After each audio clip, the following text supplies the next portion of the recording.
नाशिकमधून एक महत्त्वाची अपडेट समोर येते। नाशिकचे महायुतीचे उमेदवार हेमंत गोडसे यांच्या पराभवाचा गोपनीय अहवाल भाजपच्या वरिष्ठांकडे पाठवण्यात आलाय।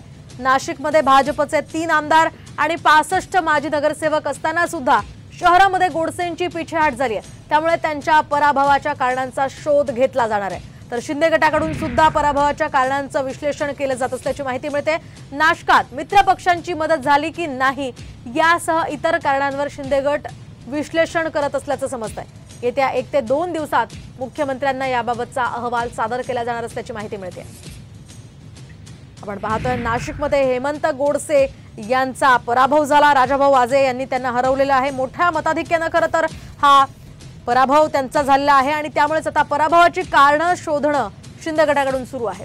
नाशिकचे महायुतीचे उमेदवार हेमंत गोडसे यांचा हा पराभव खरं तर भाजपच्या वरिष्ठांकडे त्यांचा जो गोपनीय अहवाल आहे तो पाठवला जाणार असल्याची सुद्धा माहिती मिळते।